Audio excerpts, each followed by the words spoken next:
Bendiciones, amados. Bueno, vamos a entrar en este tema de lleno.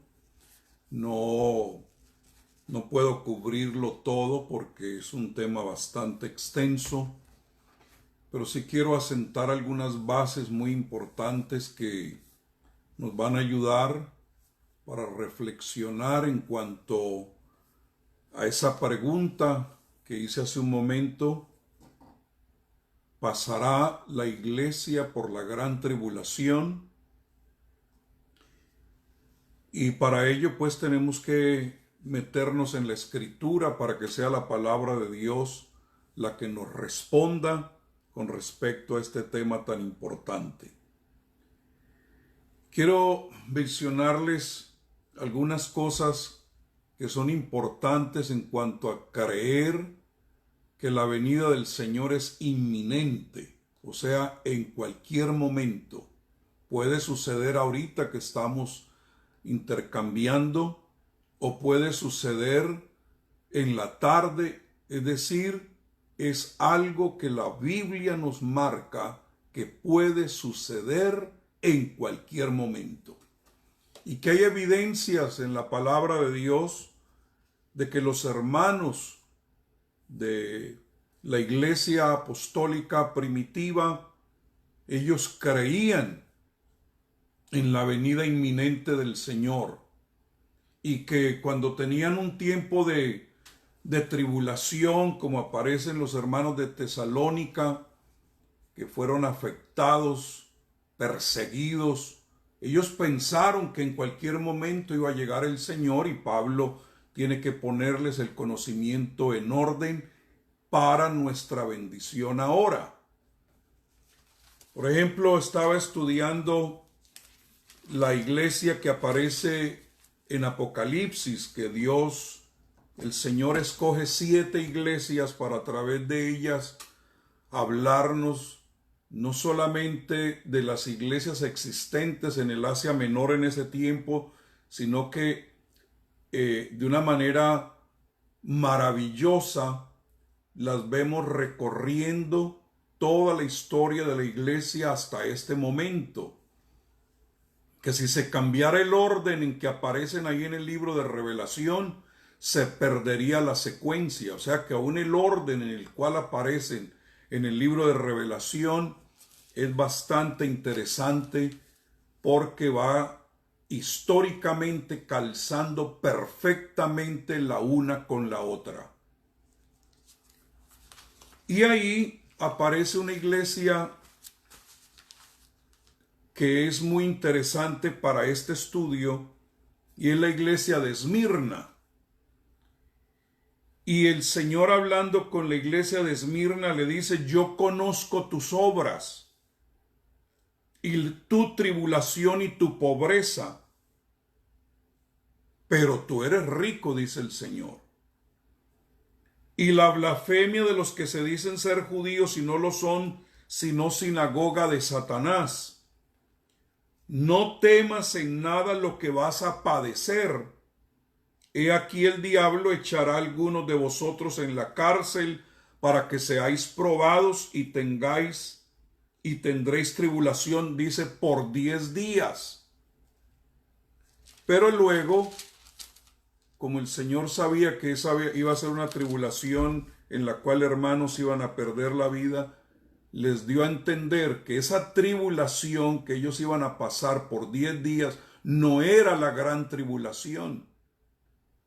Y que si ellos confiaban en el Señor durante ese tiempo de tribulación, entonces serían partícipes, según dice el mismo Jesús: sé fiel hasta la muerte y yo te daré la corona de la vida. Esa corona de la vida, cuando usted lo estudia en la palabra de Dios, se da cuenta que sucederá cuando la iglesia reciba sus galardones en el cielo, y además de eso, que en el arrebatamiento de la iglesia es que los hermanos que han dormido en Cristo van a resucitar. Entonces, ¿qué es lo que está hablando el Señor? Cuando vengan tribulaciones como la de Esmirna por 10 días, pues ese no es la gran tribulación. Es más, Pablo, como entendía este misterio, él toda tribulación que le llegaba la llamaba una leve tribulación, porque comparado a la gran tribulación es leve. Porque estas tribulaciones que nosotros tenemos ahora producen en nosotros un mayor peso de gloria. Por eso yo espero que cuando salgamos de esta tribulación que estamos pasando ahorita, salgamos con un mayor peso de gloria, con una mayor experiencia en el Señor. Entonces, hay que mirarlo desde el contexto de la palabra de Dios. Ahora bien, cuando yo me encuentro con personas que creen que la iglesia va a pasar por la gran tribulación, me doy cuenta que ellos no tienen un problema de escatología, sino de eclesiología. No los estoy tratando de hacer que me admiren por ese par de términos. Sencillamente, la escatología es el estudio de las últimas cosas, lo que estamos haciendo aquí ahora, y la eclesiología es el estudio de la iglesia. Entonces, estas personas no tienen problema con el estudio de las últimas cosas, sino que tienen problema con la iglesia. ¿Por qué? Porque parte de los que creen que la iglesia va a pasar por la gran tribulación, ellos consideran que ahora la iglesia es el Israel de Dios. Creen en la doctrina del reemplazo. Y no ubican, yo lo llamo como dos trenes, Israel que va por sus rieles y la iglesia de Jesucristo que va por sus rieles, que van simultáneos, pero que cada uno de ellos tiene su escritura y el plan de Dios para ellos. Ahora, como no ubican la iglesia y creen en la doctrina del reemplazo, entonces aplican cosas de Israel que va en este tren y se la suben a este.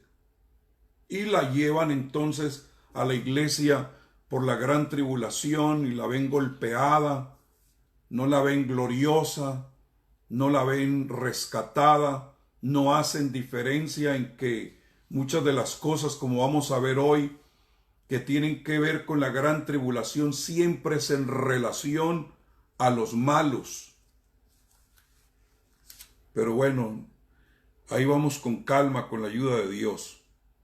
Entonces, ¿qué es lo que sucede? Cuando usted puede distinguir la iglesia de Israel, entonces nota algo muy interesante.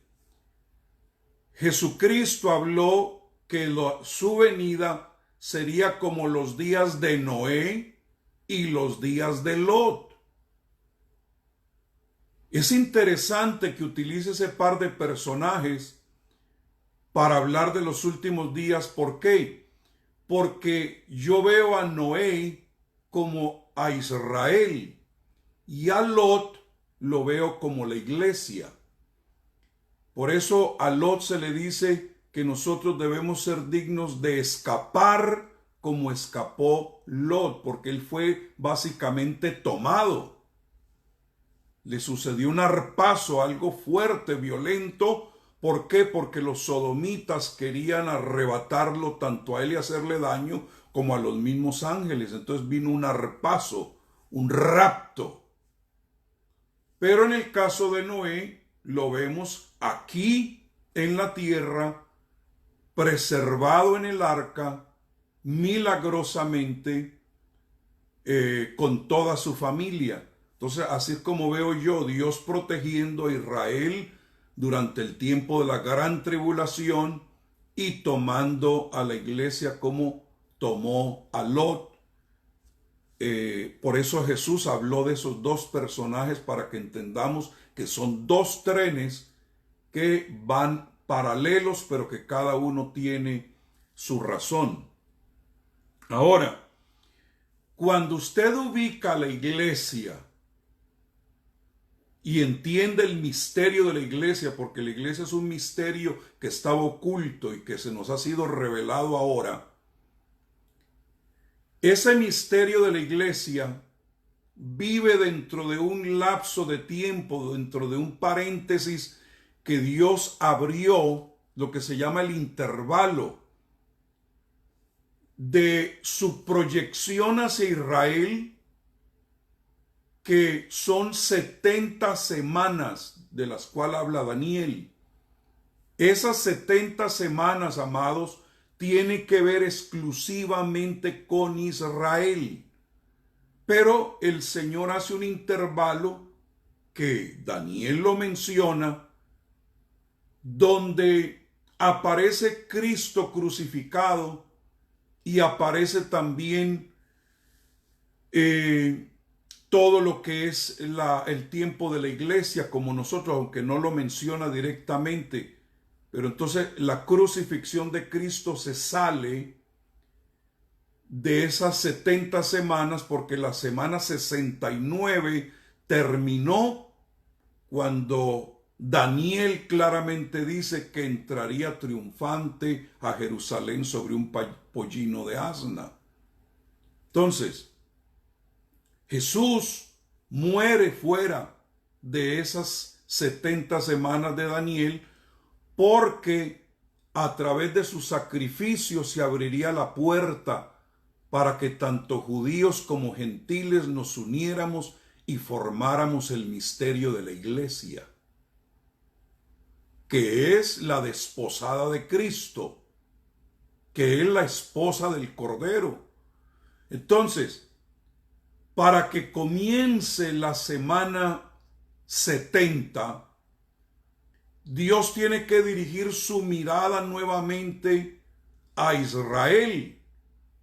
Y para que lo puedan reconocer otra vez, van a pasar protegidos, sí, pero por todo lo que es la gran tribulación, aquí abajo.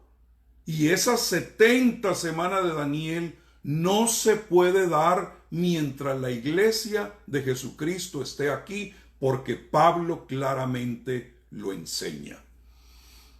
Entonces, amados, eso ya nos debe dar luz. ¿Y por qué yo estoy hablándoles hoy este tema? Porque es nuestra esperanza bienaventurada. Porque podemos consolarnos los unos a los otros con estas palabras. Porque los hermanos hablaban de ese tema en medio de sus tribulaciones. Eso los confortaba, saber que un día el Señor iba a venir por ellos. Entonces necesitamos ubicar bien a Israel y ubicar bien a la iglesia. Y hoy nos vamos a proyectar entonces en la iglesia. Ahora, quiero presentarles los dos argumentos más fuertes que tienen los señores teólogos o escatólogos que nos enseñan que la iglesia va a pasar por la gran tribulación. Número uno, porque ellos enseñan que la doctrina del arrebatamiento de la iglesia apareció hasta los años 1800 y no toman en cuenta que hay escrituras bíblicas que, independientemente de esa propagación del mensaje del arrebatamiento en los 1800, tú lo puedes encontrar en la escritura claramente. Entonces, el hecho de que estemos nosotros en la restauración de todas las cosas, eso no quiere decir que vamos a tirar por tierra toda la manera como Dios ha venido trayendo más y más luz hasta este tiempo en el que estamos nosotros. Eso sería como, por ejemplo, decir, no me interesa la reforma de Martín Lutero. Sí nos interesa, porque él trajo lo que es la enseñanza de la salvación por gracia. Nos interesa también lo que apareció en los 1800, cuando se levanta un predicador inglés llamado John Nelson Darby, que él según dicen los historiadores, fue influenciado por una joven profetisa, Margaret MacDonald. Eso es lo que los historiadores nos dicen. Y de ahí entonces critican, mire la fuente. Quizás es espuria porque vino a través de una joven que el Espíritu Santo visitó y le mostró que la iglesia iba a ser arrebatada, y este pastor recibe esa palabra y entonces comienza a indagar y de ahí se propaga. Entonces no podemos rechazar a Martín Lutero en el siglo XVI porque trajo el conocimiento de la salvación por la gracia, ni a Darby porque nos habló ahora en los 1800 del arrebatamiento, o desechar a Parham, que es el que promueve desde Topeka, Kansas, la recepción del Espíritu Santo.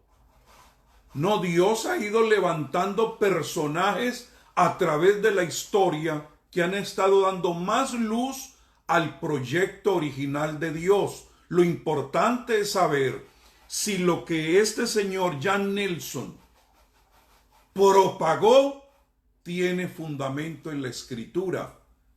¿Por qué? Porque todo lo que nosotros practicamos en razón de fe tiene que tener sustento en la Escritura.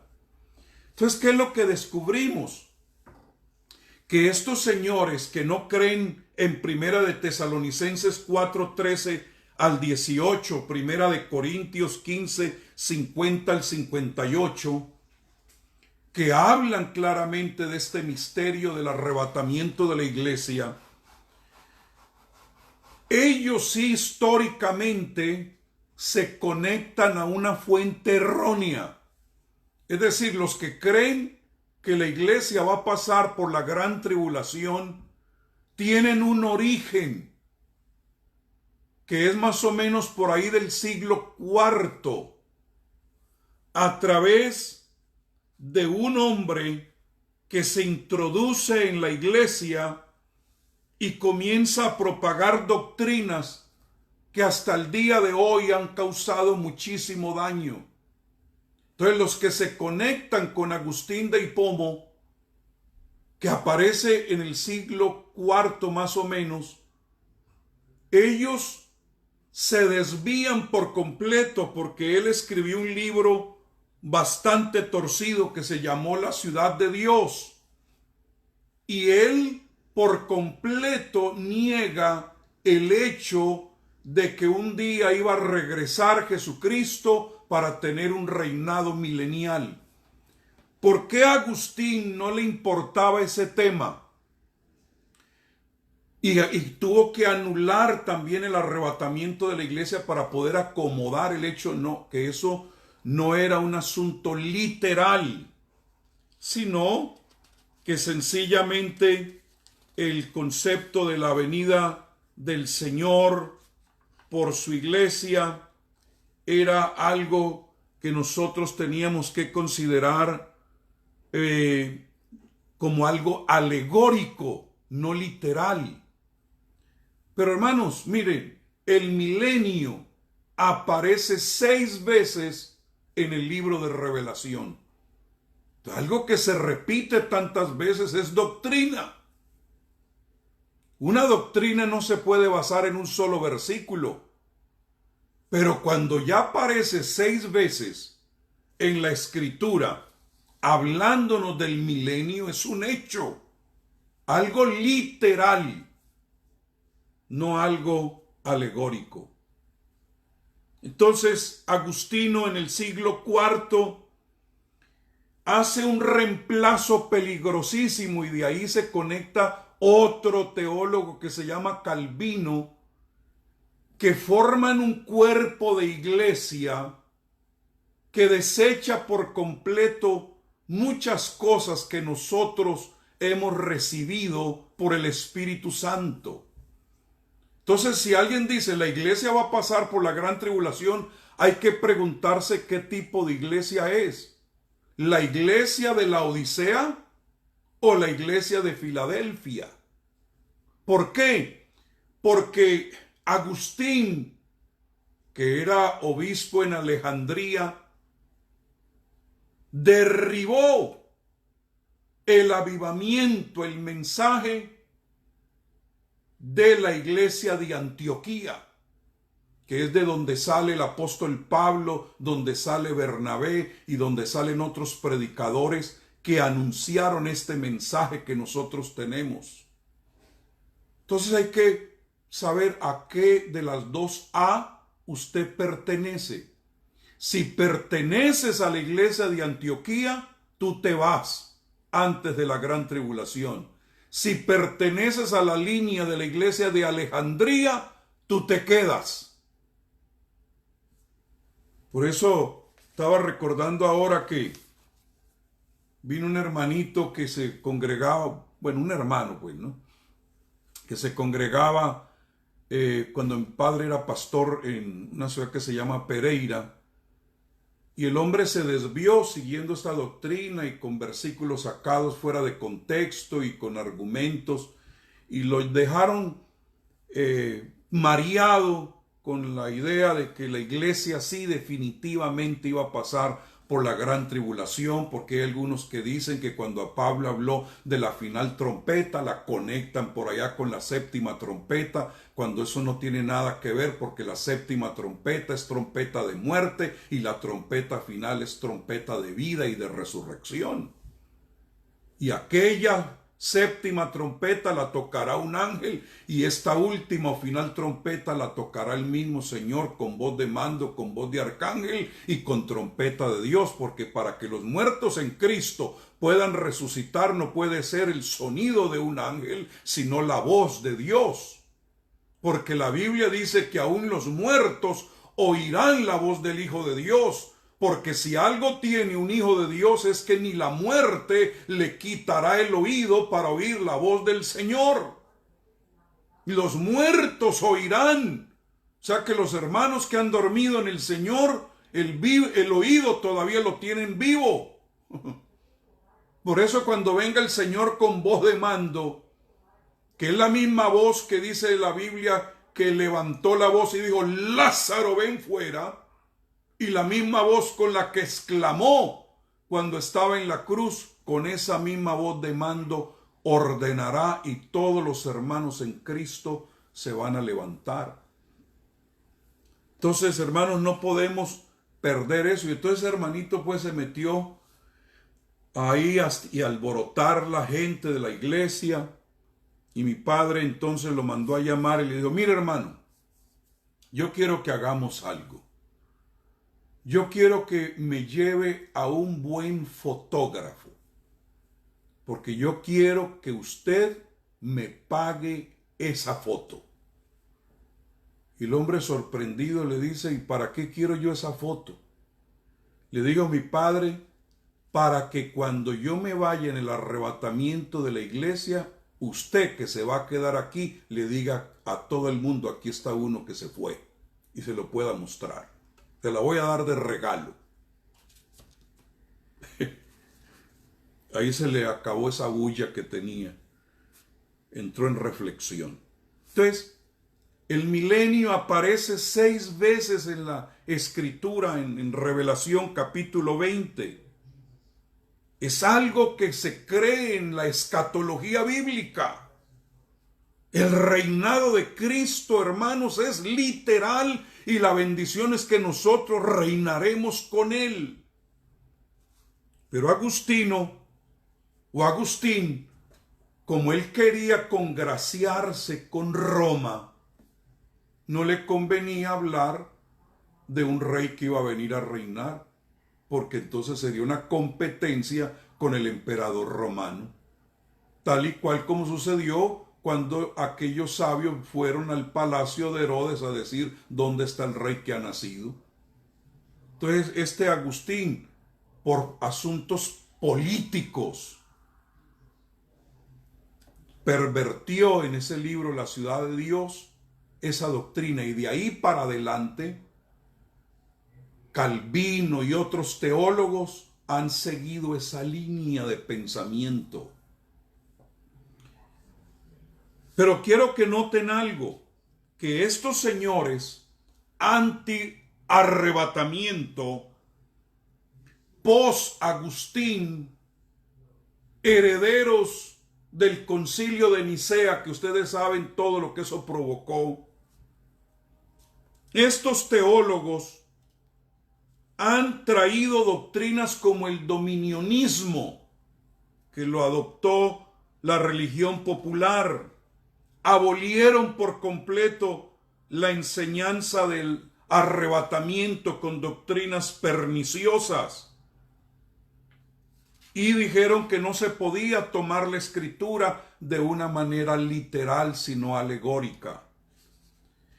Pero encontramos algunos escritos de padres de la iglesia que al interpretar el Evangelio de Juan, ellos, y me refiero a Juan capítulo 14 creo, cuando ellos daban interpretación de Juan capítulo 14, estoy hablando de los que se conocen como los padres de la iglesia, que son teólogos, obispos después de la muerte del último apóstol que fue Juan.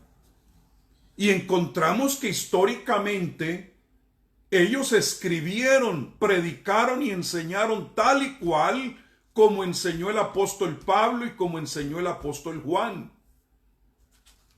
Y hay escritos de eso.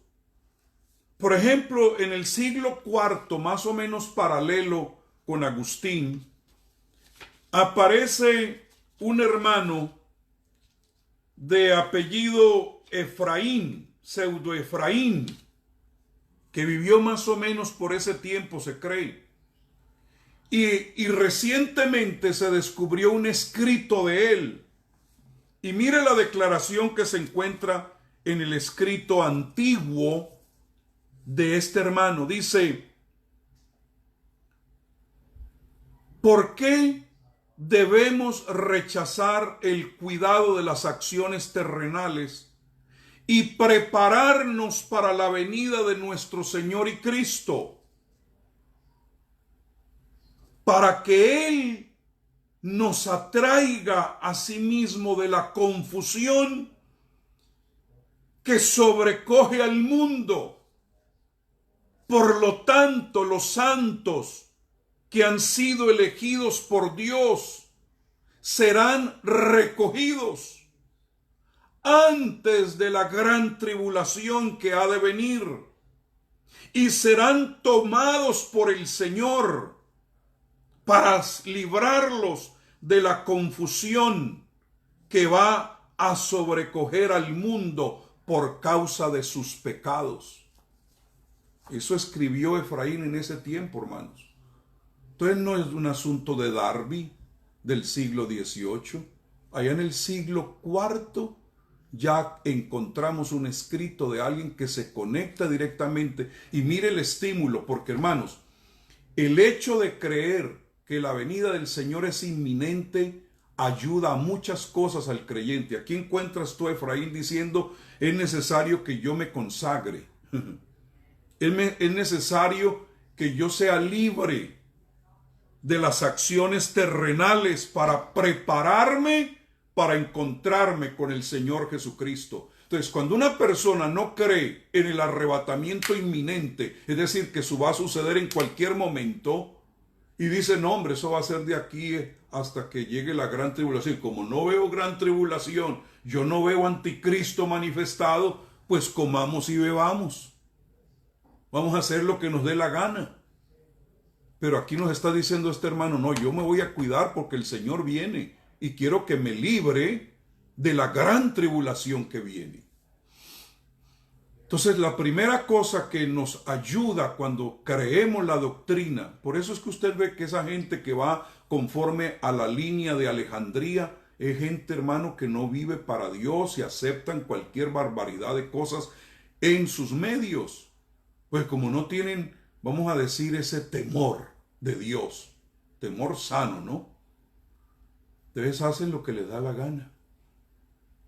Pero el que tiene en él esta esperanza, ¿qué cosa? Se santifica, así como él también es puro.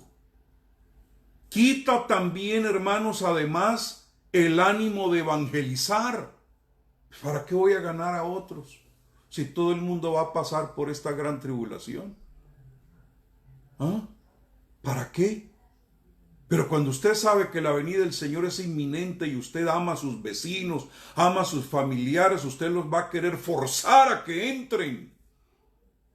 Si algo motiva a la iglesia a moverse en su labor evangelística es creer que Cristo viene pronto, que el que ha de venir no tardará. Entonces, no podemos perder, hermanos, esa gran verdad de la Escritura. Ahora, ellos tergiversaron versículos de la Biblia. Yo ya les mencioné a ustedes en otra enseñanza que acomodan en 2 de Tesalonicenses el capítulo 2 la palabra apostasía. No vendrá sin que antes venga la apostasía.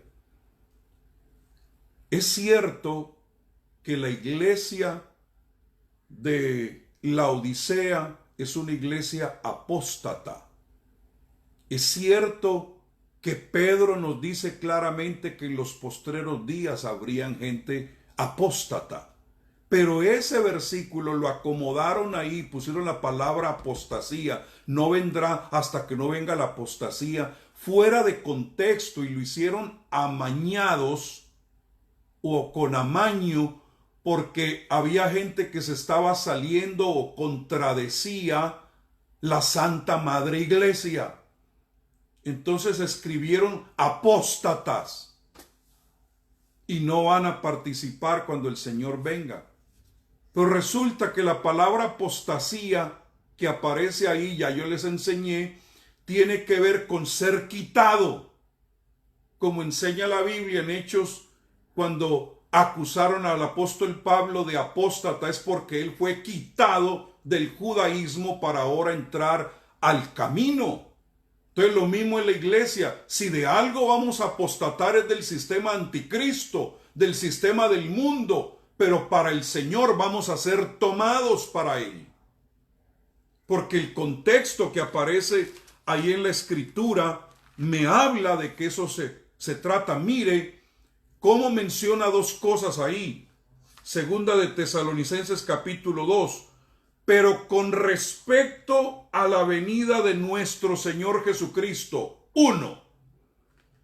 Y después de una coma y aparece un y, está hablando ya de otra cosa. Y nuestra reunión con Él. Entonces Pablo está haciendo diferencia entre la venida de nuestro Señor Jesucristo y nuestra reunión con Él. Ahora, ¿qué me autoriza a mí para pensar que está hablando de dos cosas? Pues el contexto. El contexto claramente nos dice que el hijo de perdición no puede aparecer hasta que algo que lo estorba sea quitado de en medio. Eso tiene que ser entonces aplicado a nuestra reunión con Él. Porque claramente vemos que al terminar los 7 años de la gran tribulación, va a haber un encuentro en el que viene descendiendo y pone sus pies en la tierra y el anticristo.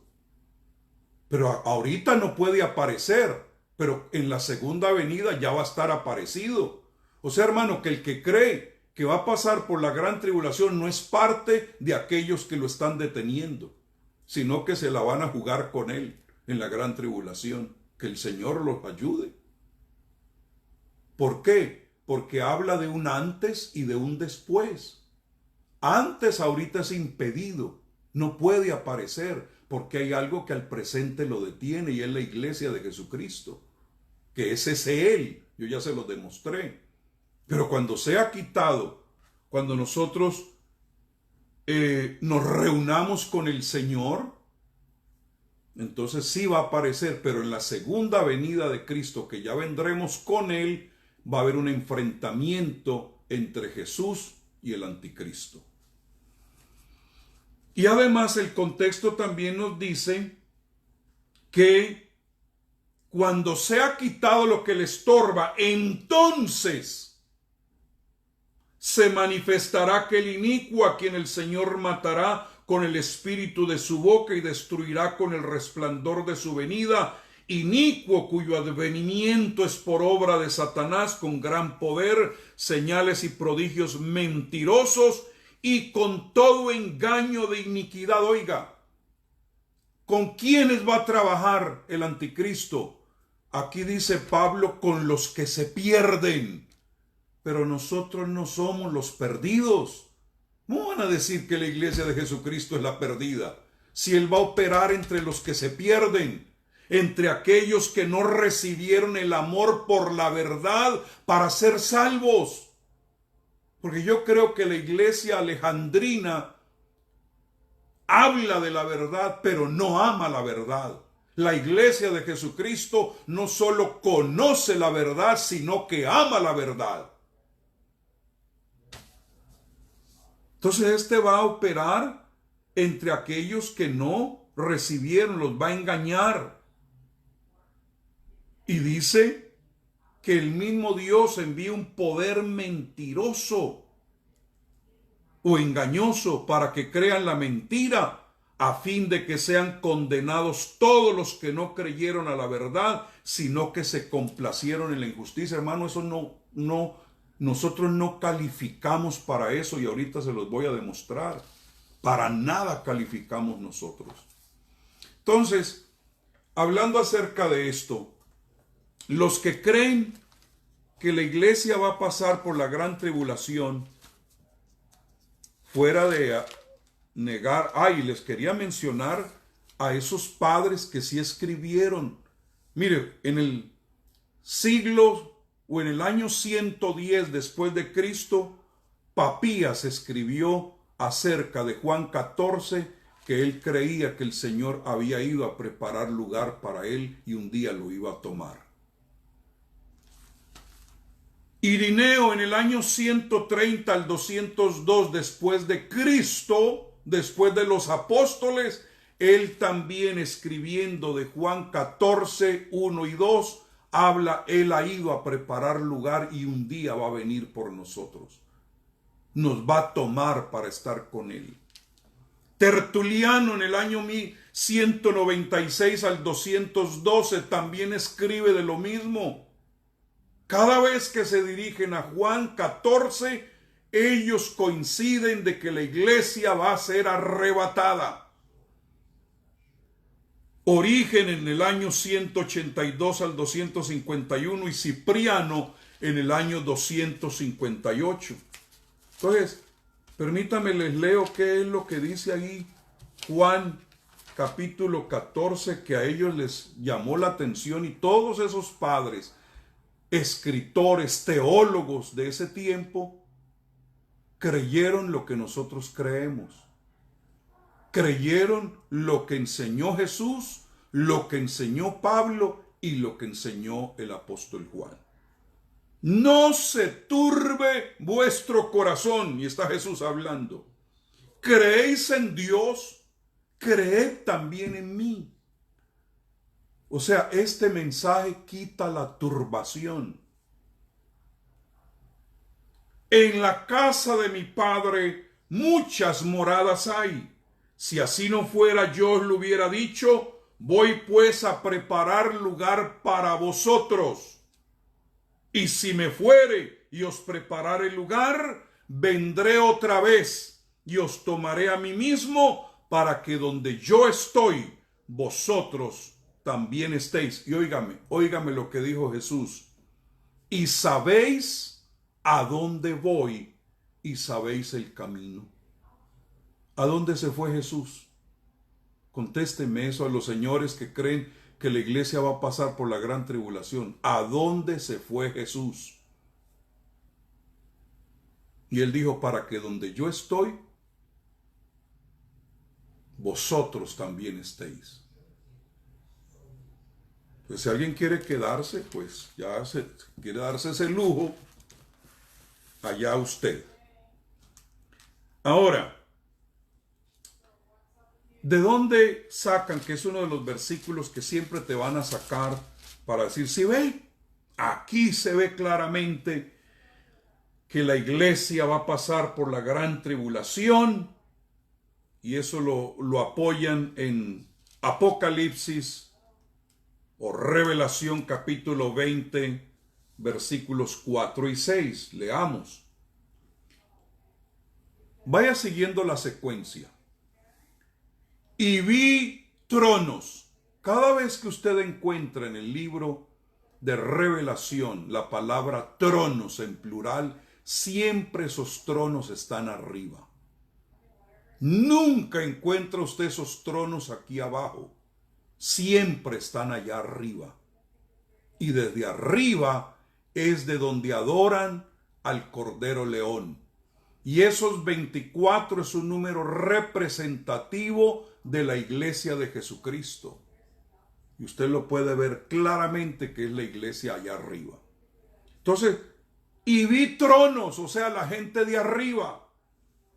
Y se sentaron sobre ellos los que recibieron facultad de juzgar. Y vi, oiga, aquí hay otro grupo, los que están sentados en los tronos, y otro grupo, y es las almas de los decapitados.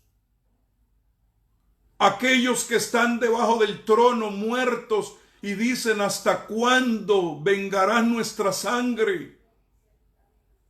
Es la multitud de la cual se pregunta, ¿quiénes son estos y de dónde han salido? Y la respuesta será, estos son los que han salido de gran tribulación, los decapitados. Hermanos, la iglesia de Jesucristo no será decapitada porque ella tiene cabeza. Y la cabeza es Cristo. Además que está sentada en tronos. Ahorita mismo estamos sentados en lugares celestiales con Cristo. ¿Cuánto más en el arrebatamiento? ¿Y qué sucede con estos decapitados? Mire, por causa del testimonio de Jesús y por la palabra de Dios. ¿Por qué dice que el testimonio de Jesús? Porque usted y yo les hemos predicado. Les dejamos el testimonio de Jesús. Se van a encontrar tu Biblia con tus notas. Y van a decir, no aceptamos la marca de la bestia, ni su nombre, ni su sello. Entonces van a preferir ser decapitados por causa del testimonio que oyeron. ¿Quién les testificó? Usted. Pero como no quisieron hacer caso, se quedan acá y se van a dar cuenta y dicen, no, yo no puedo aceptar el sistema anticristo porque esto viene de Satanás y me voy a perder por completo. Entonces, por causa del testimonio de Jesús y por la palabra de Dios, que la van a recordar. Y además que van a haber 2 testigos y van a haber 144,000. Que va a ser un equipo misionero impresionante con milagros y prodigios y todo lo demás. Porque Dios, en medio de la ira, en medio del juicio, Dios siempre tiene misericordia. Pero ese es otro tema. Mire y especifica quiénes son esos decapitados. Y note que si están decapitados es porque están muertos. Pero los que están sentados en los tronos están vivos. ¿Por qué? Porque han participado de la resurrección cuando el Señor venga y toque la trompeta final.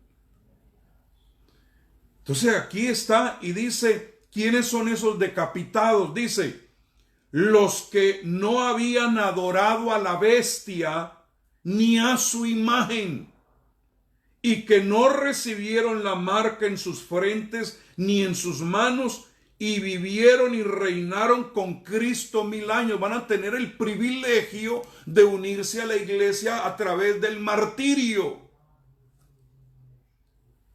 Pero los otros muertos no volvieron a vivir hasta que se cumplieron 1000 años, que es cuando viene el gran trono blanco, que la tierra y el mar va a devolver sus muertos para ser juzgados, porque no estarán sus nombres ni en el libro de la vida, ni tampoco habrá testimonio de los 4 libros.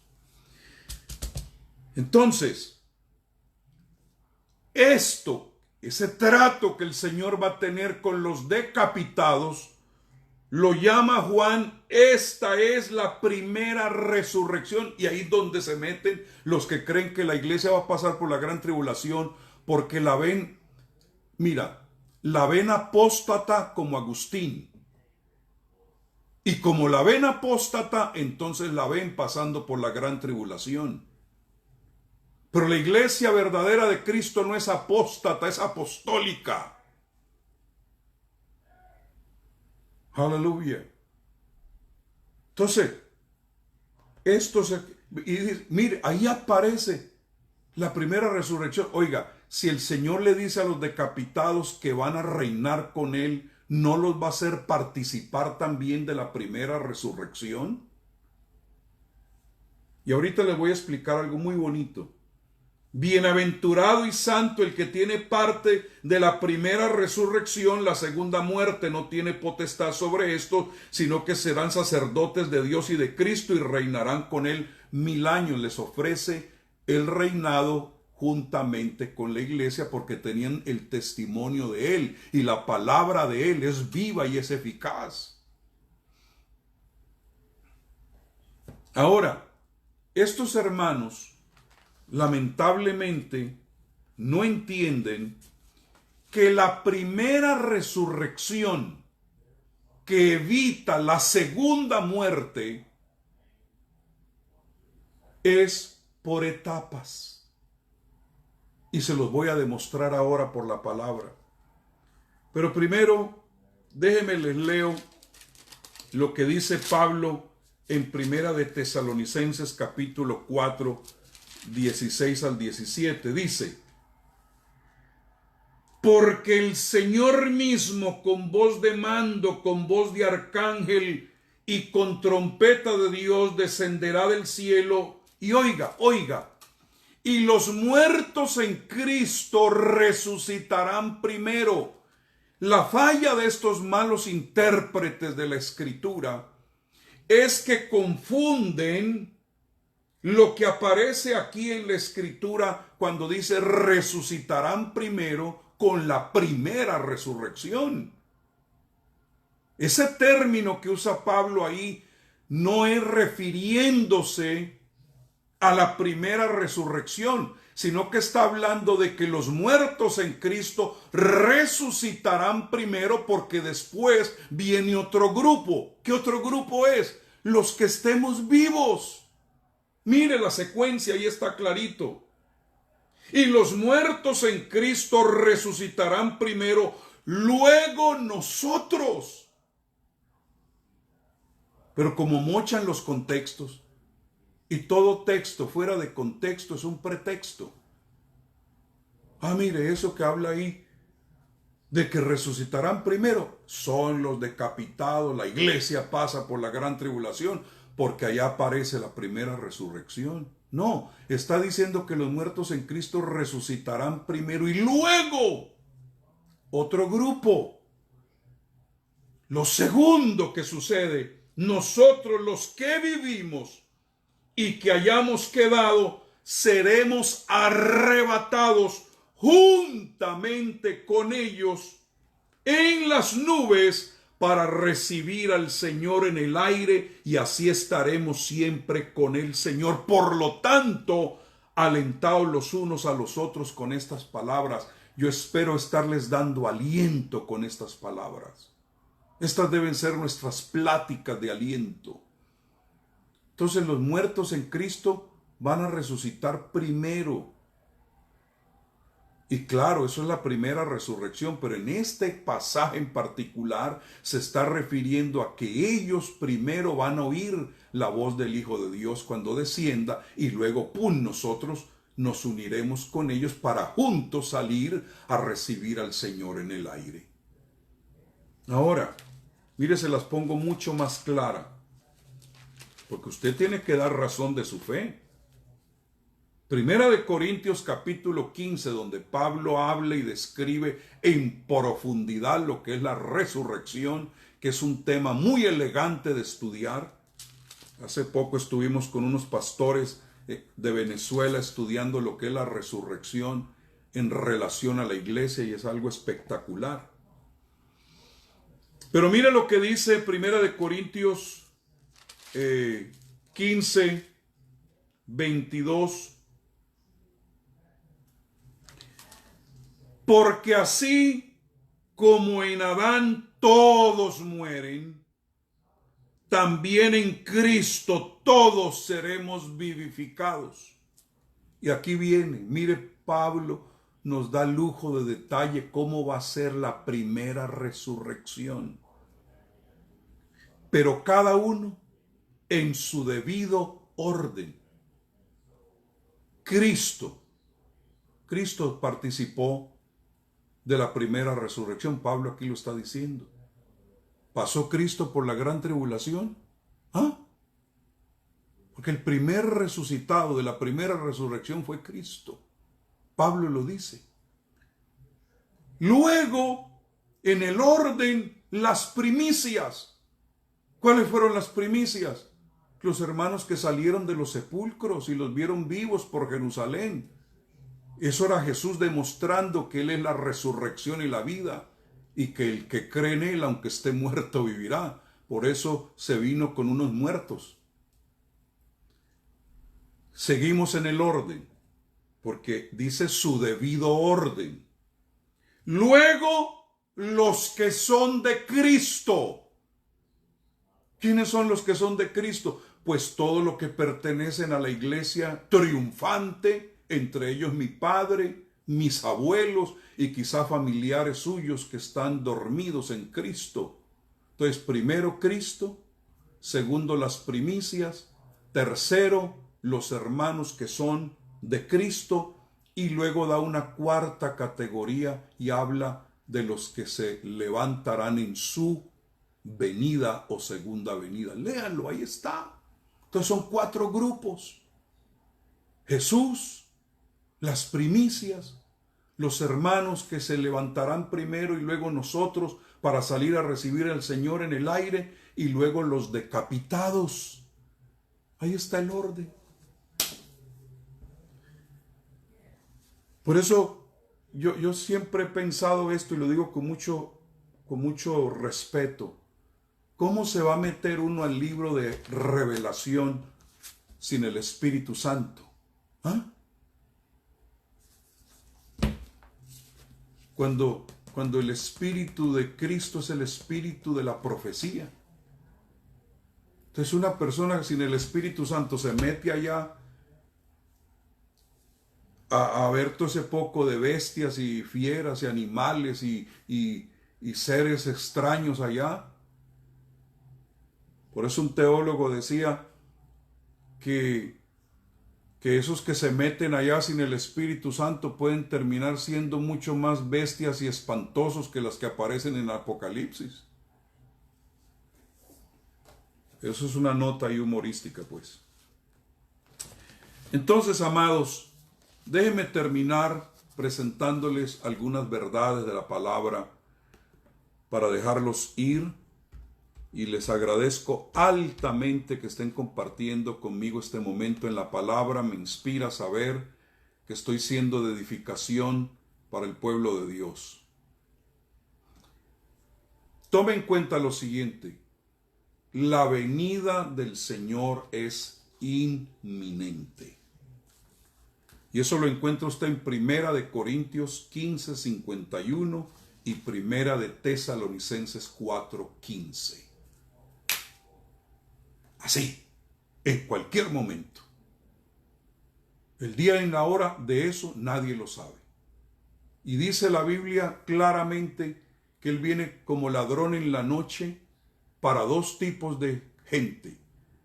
Para los que esperan que el ladrón va a venir y se preparan, cuidan no ser tomados desprevenidos, y vendrá como ladrón en la noche para los malvados. Eso sí se van a sorprender. Entonces ahí se ve que hay dos grupos ya de una vez. Pero bueno, primera cosa que quiero que sepan, no existe ni un solo versículo en la Biblia que nos diga que la iglesia va a pasar por el período de la gran tribulación. Nadie me lo ha mostrado. Y yo he estudiado las 7 escuelas de pensamiento de escatología, he visto los textos que sacan fuera de contexto y hasta ahora no me han podido, a no ser que tuerzan la escritura, ni un solo versículo que diga que la iglesia va a pasar por la gran tribulación. Imagínense, en primer lugar, que la gran tribulación se le conoce como el tiempo de angustia de Israel y del incrédulo. El tiempo de angustia de Jacob, no de la iglesia. Nosotros no somos Jacob. A Jacob, que se le llamó posteriormente Israel, eso no tiene que ver con nosotros. Ay, algunos me dicen, ay, ustedes lo que pasa es que son una gente escapista. Pues esa idea de escapar no la inventé yo. Fue Jesús el que dijo que debemos ser tomados por dignos de escapar de la ira que viene. Entonces, si alguien quiere que escapemos, es Él. Entonces, en Jeremías 37 habla del tiempo de angustia de Jacob, pero no de la iglesia. Gabriel le dijo a Daniel, 70 semanas están determinadas sobre tu pueblo. El pueblo de Daniel es el judío, y sobre tu santa ciudad, o sea, Jerusalén, que es la capital actual de Israel, hermanos. El ángel fue claro, las 70 semanas son para ustedes, no para los gentiles, y mucho menos para la iglesia. Bueno, yo diría más bien que sí para los gentiles, pero no para la iglesia, porque la Biblia habla de judíos, de griegos y la iglesia del Señor. Son 3 grupos. Entonces, en Daniel 9:24, ahí no se hace mención de la iglesia para nada. La iglesia no tuvo parte en las primeras 69 semanas. ¿Por qué? Porque era un misterio. La iglesia nació en Pentecostés. Entonces, en las primeras 69 semanas, la iglesia no aparece por ningún lado. Era imposible porque no existía. Entonces, eso tiene que ver con Israel. Y cuando se arranque la semana 70, eso también tiene que ver con ellos. Por favor, apréndanse eso. El período de la gran tribulación es para Israel. En el libro de Revelación, usted ve ahí un ejemplo de lo que va a ser el arrebatamiento en la vida del propio Juan. Y eso no es nada extraño de ver gente que hayan recibido un arpazo o un recogimiento, porque el mismo Jesús fue recogido y fue llevado al cielo. Pablo también dice, conozco un hombre que en el cuerpo, fuera del cuerpo, fue arrebatado.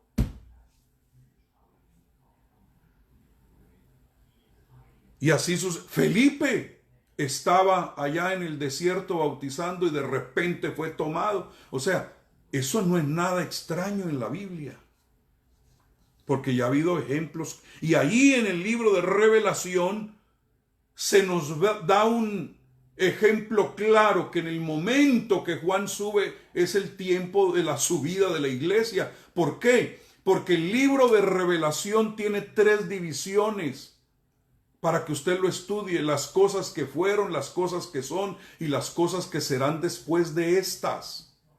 ¿Qué fue lo primero? En el capítulo 1, Jesús.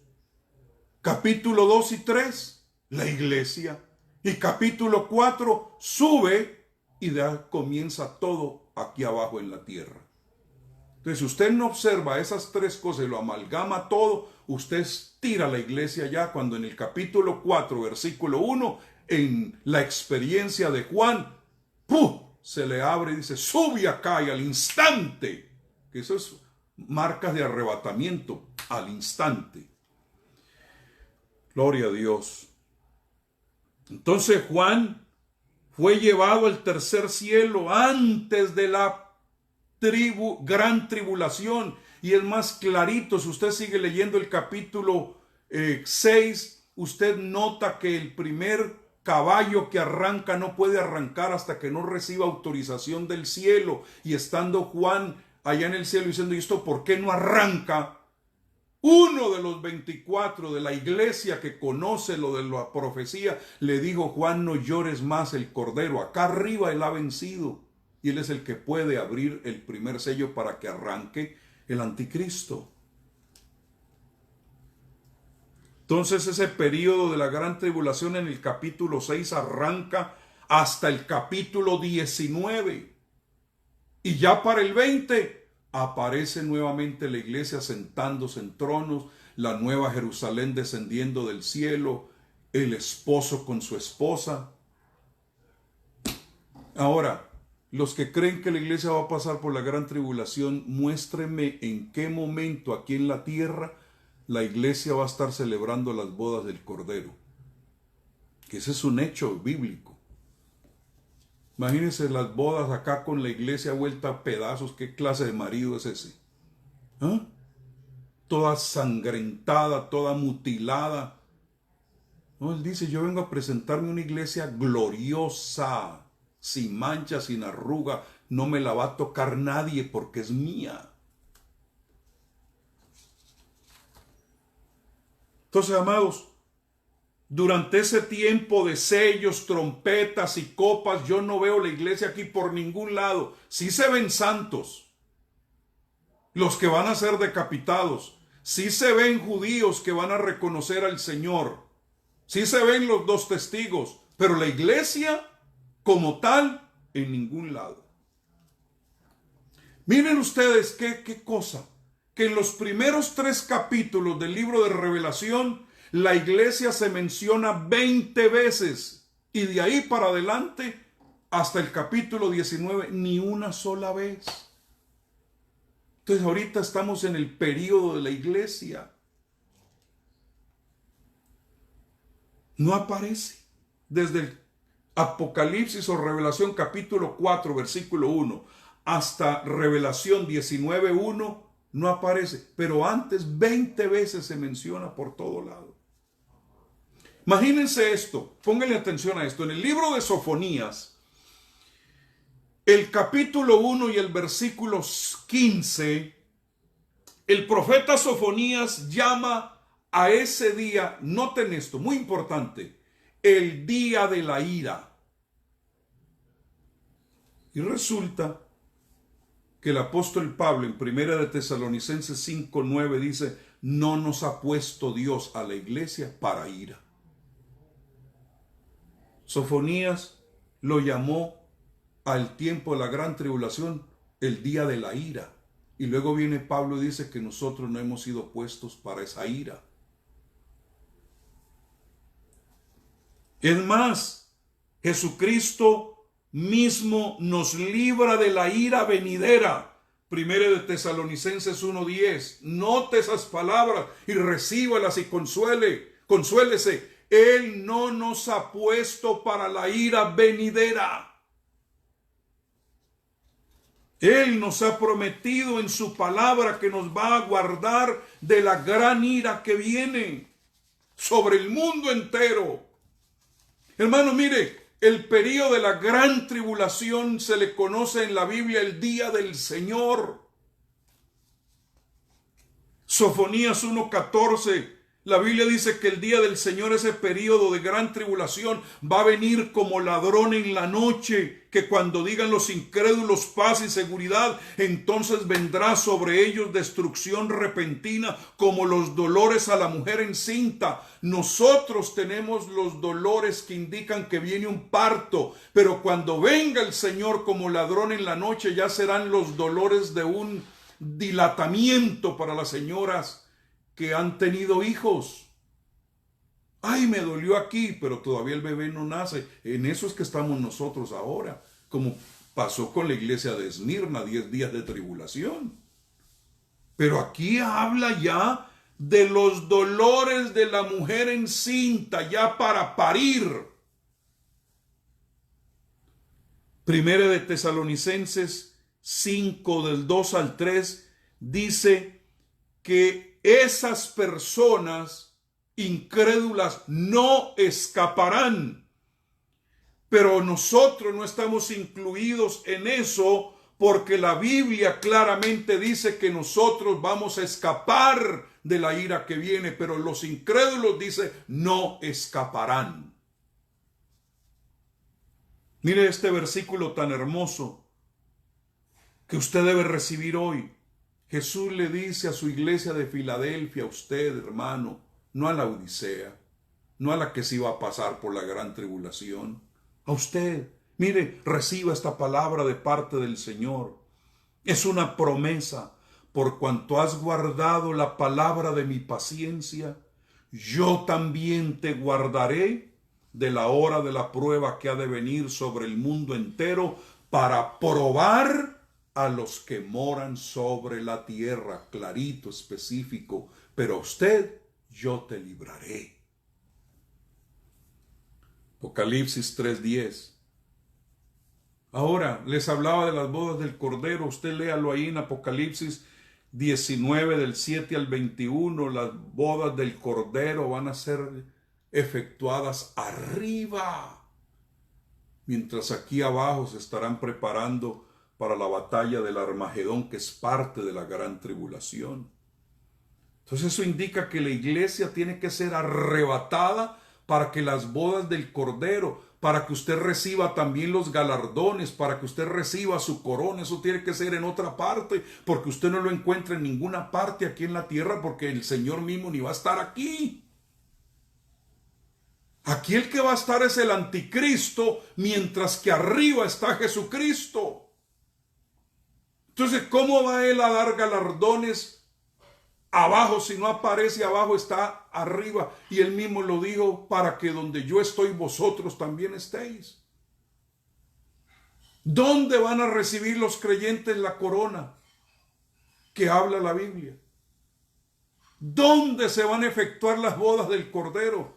Quiere decir que vamos a estar bien ocupados allá por 7 años, mientras aquí abajo estarán con la copia.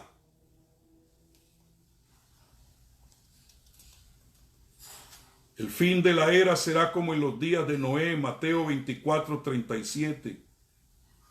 Fueron puestos en el arca durante el diluvio como Israel, pero nosotros seremos removidos por un arpazo como lo fue nuestro queridísimo Lot.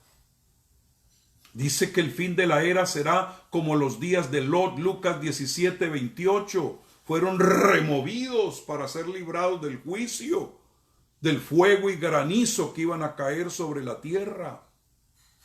Entonces yo creo indudablemente que así como el Señor arrebató a Lot, también a nosotros nos va a arrebatar. Jesús, hablando acerca de la gran tribulación, no se pierda esta. Está en Lucas 21:36, dice: orad en todo tiempo, para que seáis tenidos por dignos de escapar de todas estas cosas que vendrán. Oren para ser tomados por dignos, dijo Jesús, de las cosas terribles que vienen. Entonces imagínense, no, Señor, yo he estado orando, he estado preparándome, he estado consagrado, No, mijito, tiene que pasar por la gran tribulación. Me engañaste, Señor, cuando tú dijiste que si yo oraba y me preparaba para ser tomado por digno. No, Él no miente. Él no nos engaña. La iglesia debe orar para escapar. Mire lo que dice la Escritura: porque ya está en acción el misterio de la iniquidad, solo que hay quien al presente lo detiene hasta que Él, o sea, el cuerpo de Cristo lleno del Espíritu Santo, sea quitado de en medio, y entonces se manifestará aquel inicuo a quien el Señor matará con el espíritu de su boca y destruirá con el resplandor de su venida. Entonces el anticristo no puede ser revelado hasta que la iglesia no sea raptada o arrebatada. Pero cuando la iglesia se vaya, porque todo está preparado ya para él implementar su gobierno en la tierra.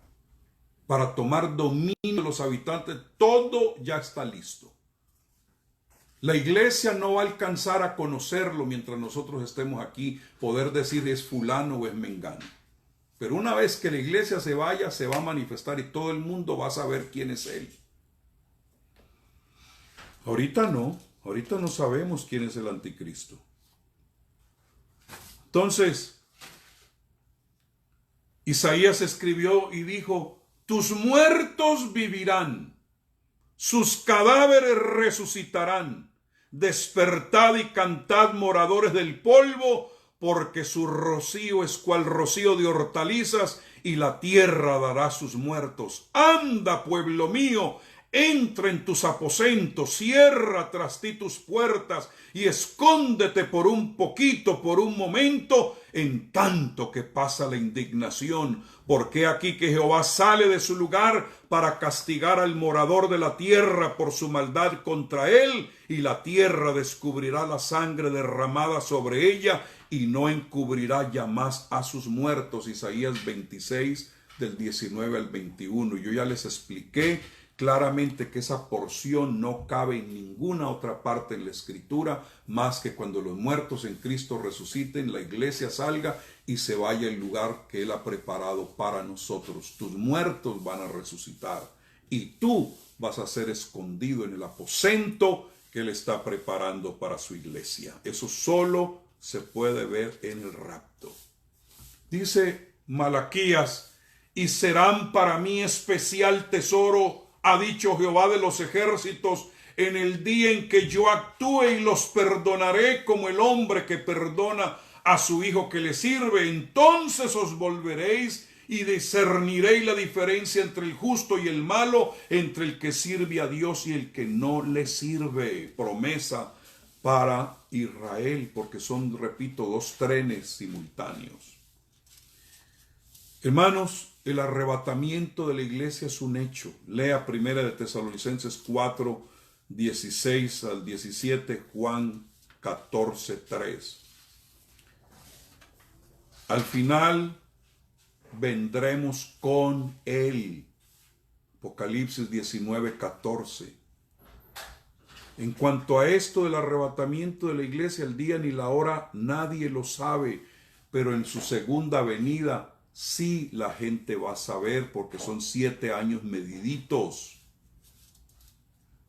En la primera venida solo la iglesia lo va a ver en el aire, ningún ojo lo va a ver, pero cuando Él venga en su segunda venida, todo ojo le va a ver y van a tener que confesar que Jesucristo es el Señor. Cuando Él venga en su primera venida, nosotros saldremos a recibir al Señor en el aire. Él no va a poner sus pies en la tierra, pero en su segunda venida Él va a poner sus pies en la tierra para decir, yo soy el que mando aquí. Y todos los reyes de la tierra tendrán que subir a Jerusalén por lo menos una vez al año para rendirle culto a nuestro Rey. Entonces, amado, yo creo que voy a ir terminando este tiempo que he pasado aquí con ustedes. Ahora, me llama tanto la atención, y con esto quiero dejarlos, que el anticristo es un imitador, y el sueño del anticristo y aún del mismo dragón es tener un gobierno mundial. ¿Por qué? Porque el que tiene derecho para tener un gobierno mundial es Jesucristo. Cuando Él venga con su iglesia, Él va a establecer un gobierno mundial, pero como es imitador, quiere hacer lo que le pertenece a Él. Pero no le va a durar. No, solo 7 años, medidito el tiempo, pero ese reinado de Jesús no va a ser por 7 años, sino por 1000 años. Gloria a Dios. Mire lo que dice el autor a la carta a los Hebreos claramente. Así también Cristo fue ofrecido una sola vez para llevar los pecados de muchos y aparecerá por segunda vez sin relación con el pecado, para salvar a los que le esperan. Hebreos 9:28. Entonces, usted tiene que tomar en cuenta, hermanos, que la iglesia no somos solo nosotros. Son 7 iglesias que hablan de 2000 años de historia, las cosas que son. Entonces, cuando alguien dice que la iglesia va a pasar por la gran tribulación, sí, qué bueno, ¿no? Nosotros los que estamos vivos. ¿Y qué de todos los hermanos que ya durmieron con el Señor? Pasaron por tribulaciones, pero no por la gran tribulación. Cuando se habla de que la iglesia va a pasar por la gran tribulación, usted tiene que agarrar desde que nació en Pentecostés hasta que el Señor venga por ella. Nos tendría que meter a todos. No. Aleluya. Por eso es que le digo, no entienden lo que es el proyecto de la iglesia, no lo comprenden. Nosotros estamos vivos y lo estamos esperando, y Él nos promete que nos va a librar de la gran tribulación. Por eso, 7 veces Él dice a sus iglesias en el libro de Revelación: el que tiene oído, oiga lo que el Espíritu dice a las iglesias. El secreto de la verdadera iglesia de Jesucristo es que tiene oído para oír la voz del Espíritu. Usted chequéese el oído. ¿Tiene usted oído para oír la voz del Señor? Si alguno tiene oído para oír, oiga. Pero oiga ¿qué? Las razones, las discusiones, los noticieros, no, lo que dice el Espíritu. Porque la iglesia depende de su voz. ¿Y el encuentro dónde será? ¿Sabe que un hermano dijo algo que me llamó tanto la atención? Y no quiero decir que este ya es el día ni la hora. Pero mencionaba él algo muy interesante. Ustedes quizá han visto dramas o películas del arrebatamiento donde va el piloto y desaparece y el avión se cae. Un carro que queda sin chofer y se choca. ¿Ha visto usted que como que va a haber una cantidad de accidentes y en el momento que el Señor se lleve a su iglesia? Y decía ese hermano que qué momento más especial para que el Señor se lleve a su iglesia que ahorita que estamos todos recogidos en la casa. No van a haber aviones cayéndose, no va a haber carros chocándose. Bueno, sería... Yo creo que va a ser un momento tan milimétrico y tan exacto que ¡pum! Vamos a salir de aquí sin causar ningún tipo de desastre. El Señor no es desastroso en lo que Él hace. Él es ordenado. Una cosa más que quería mencionarles es que no se sorprendan ustedes que de aquí al arrebatamiento de la iglesia se comiencen a mencionar y a ver más seguido platillos voladores. ¿Y eso qué tiene que ver? Bueno, va a haber apariciones, sistemas de gobierno diciendo tenemos videos, es cierto que existen los platillos voladores. ¿Sabe por qué están soltando eso? Porque el enemigo conoce la doctrina del arrebatamiento. ¿Y cómo van a justificar cuando desaparezcan millones y millones de personas? Si en este periodo antes de que venga el Señor se va a salvar 1 billón de personas, más los que somos ahora. ¿Cómo van a justificar 1 billón y más de personas desaparecidas?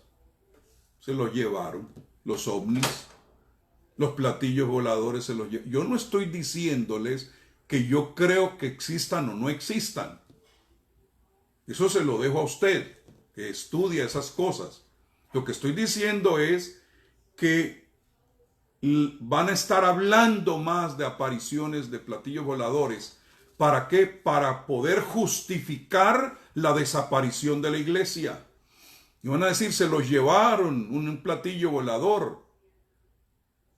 No, a mí no me va a llevar un marciano ni un extraterrestre, porque vamos a subir a recibir al Señor. Esa misma nube que se lo llevó y lo ocultó de los ojos, en esa misma va a regresar y ahí saldremos a recoger al Señor. Esa nube, ¿cómo es? ¿Qué es? Usted que conoce me puede decir. Entonces, amados, les amo. Es una bendición que usted esté orando, esté velando, se esté preparando para ser tomado por digno, para escapar de las cosas que vienen.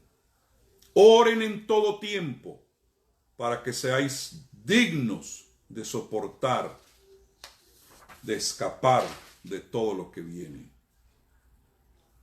Sí hay, hermanos, ambientes que nos dejan saber que la venida del Señor está cerca, aunque el arrebatamiento va a ser sorpresivo como ladrón en la noche. Pero cuando estas cosas comiencen a suceder, erguíos y levantad vuestras cabezas, porque vuestra redención se acerca. He aquí estoy ya a la puerta. Les dije la vez pasada, yo creo que Jesús ya no está sentado en su trono, está de pie, esperando el momento para venir a recoger a su amada, a la desposada de Cristo. ¿Qué les parece si oramos un momento? Padre, yo te pido que esté hablándole a un pueblo preparado. Como dijo la Escritura y tú lo dijiste, mirad también por vosotros mismos que vuestros corazones no se carguen de glotonería y embriaguez y de los afanes de esta vida, y que venga de repente sobre vosotros aquel día, porque como un lazo vendrá sobre todos los que habitan sobre la faz de la tierra. Velad pues en todo tiempo orando, que seáis tenidos por dignos de escapar de todas las cosas que vendrán y de estar en pie delante del Hijo del Hombre. En el nombre de Jesús. Y si hay alguna persona que todavía no le ha entregado su vida al Señor y me está viendo ahora, yo te invito a que ahí donde estás, tú le entregues tu vida al Señor. Y el pastor más cercano que tú tengas, llámalo y dile: pastor, quiero que me hables más de Jesucristo. Quiero saber más de Él. Haz esa llamada. Y usted que ha estado frío, yo le invito a que se caliente, porque todavía el Espíritu Santo está con nosotros. En el nombre de Jesús. Amén. Bueno, saludo a algunos, la hermana Esmeralda Betancourt Torres, Miriam Rendón, amén, hermana Claudia Lemus, Ros Arango. Les bendigo en el nombre de Jesús. Gracias por estar acá. Y siempre reitero lo mismo: compartan. Si esta palabra te bendice, no la dejes ahí. Compártela, porque esto puede ser un abreojos para alguien. Eulalio Albeiro Bañol, Elda Querena Valenzuela, Lázaro Félix Ochoa. Amén. Les bendecimos. Mano José Coronado. Amén. Gracias. Recibo ese saludo. Hermana Mora Marín, Fernando Cardoso, Imelda Estepa, Doraiza Ruiz, Heidi Guzmán Mora. Amén. Ella está dispuesta a ayudarme para hacer unas mejores presentaciones. Héctor Reyes. Amén. Les bendecimos, les amamos. Adelante y hacia arriba en el nombre de Jesucristo. El que ha de venir, vendrá y no tardará. No es asunto de miedo, es asunto de preparación. Bendiciones a todos.